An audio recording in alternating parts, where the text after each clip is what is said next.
Hello, my name's Tom and this is Proper Honest Tech. Earlier this week, Apple announced its range of phones for this year, the iPhone 13, the 13 mini and the 2 Pro models. The internet is understandably awash with videos right now talking about the new phones and everything that they can offer. In fact, it's about 1:30 p.m. here in the UK on pre-order day, and about 20 minutes ago I was able to pre-order myself a 13 Pro. But what you might find interesting as someone who runs a YouTube tech channel is that my 13 Pro will be replacing not a 12, not even an 11, but this, an iPhone XS. And the fact that I've had this phone for 3 years now got me thinking. Because prior to this, I would upgrade usually each year, maybe skipping a particularly boring generation here and there. But 3 years with the same phone?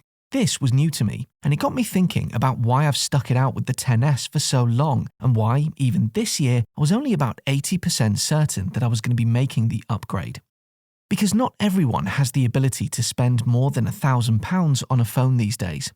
In fact, for many, spending half of that is still way too much, which is why the budget smartphone market is as large as it is today, albeit populated almost entirely by Android devices. But what if you really want to get into the Apple ecosystem, but stretching to £489, the cheapest overall cost I could find on the Apple website for an iPhone 11, a 2-year-old device, is a stretch too far? You could opt for the iPhone SE, which comes in at around $389, but loses many of the more modern features like Face ID and an all-body display. So, in my review of the device that I've been using now for 3 years, I'm presenting the iPhone XS as a viable alternative to anyone in that situation, looking for an iPhone at the cheaper end of the market.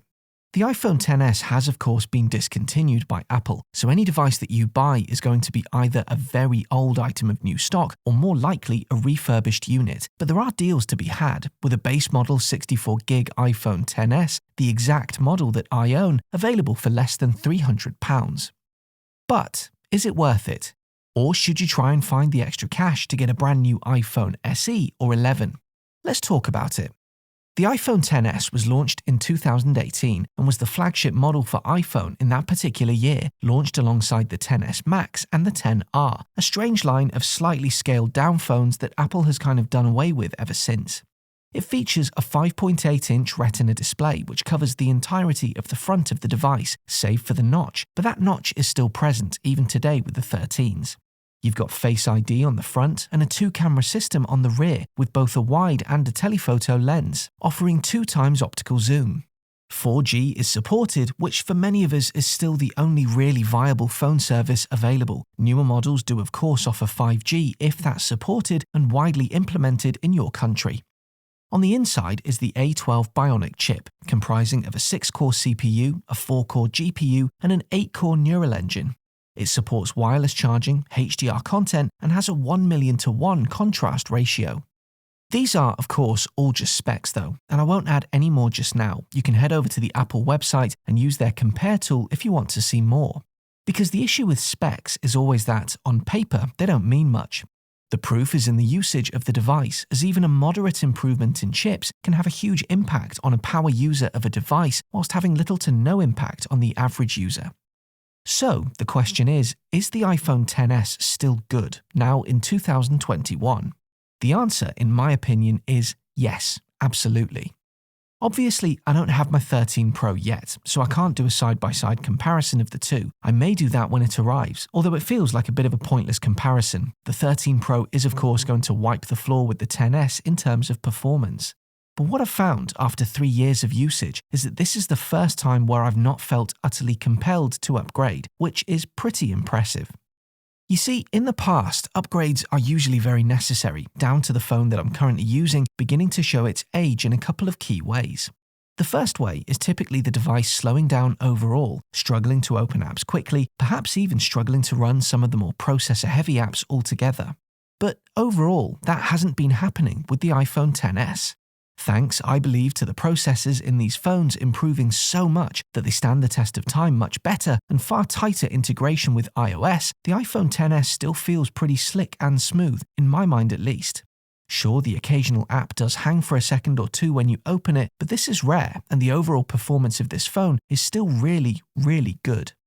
The second key issue that usually forces an upgrade is battery performance degrading significantly. For me, this has started to happen, although a change in my lifestyle has perhaps made this less of an issue this time around. I'm finding that in general, I can get around a full working day of use from my iPhone XS, maybe 6 or 8 hours of it being used and picked up regularly before I need to think about reaching for the power cable or wireless charger. That's definitely the signs of a battery that isn't as healthy as it once was, but it's still not awful. And thanks to things like charger packs and the fact that my work now means I stay home much more, the battery issue hasn't been such an issue that it's forced me into upgrading. Oh, and one other thing that I use my iPhone XS for a lot is Carplay, both wired and wireless. We've got 2 cars with a connection method each, and I have to say that the iPhone XS is utterly flawless in either configuration. Again, a lot of that is probably down to Apple's implementation of Carplay, but the fact that Siri loads and responds quickly, maps open and refresh immediately, music and podcast plays away wirelessly with no connection issues ever is really impressive. So, what are you not getting by choosing the XS compared to, say, the SE or the 11? Well, you're not getting a new phone, you're getting a reconditioned one. Let's get that clear first. But beyond that, let's compare. You're not getting the largest display. This comes on the 11, but you're definitely getting a larger screen than the one you get on the now very aged-looking iPhone SE. You're also not getting an ultra-wide camera, but you are getting a telephoto one, compared to just the wide camera on the SE. You're getting an A12 Bionic chip compared to an A13 Bionic chip on the other 2 models, which does mean less overall power. But as I've explained already in the video, I don't see this as a massive issue, and that A12 Bionic is still going to be able to keep up the pace for the majority of apps that you might want to run for the next couple of years at least.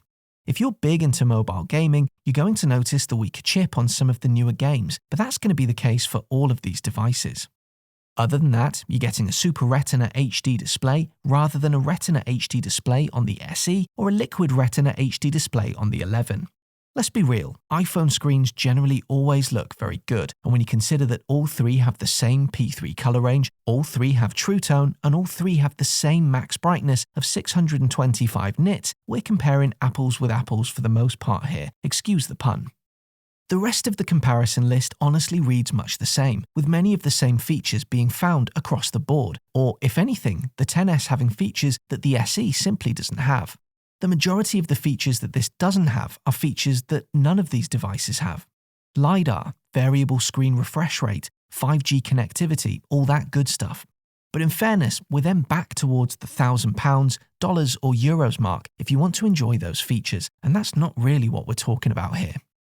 So, honestly, 3 years on, and my iPhone XS is beginning to feel like a bit of a perfect iPhone in terms of price to value ratio. Yes, you're going to have to buy refurbished, and you are of course going to want to do this from a reputable company who've done things like ensured the screen is in good condition, given it a thorough clean, and serviced the battery.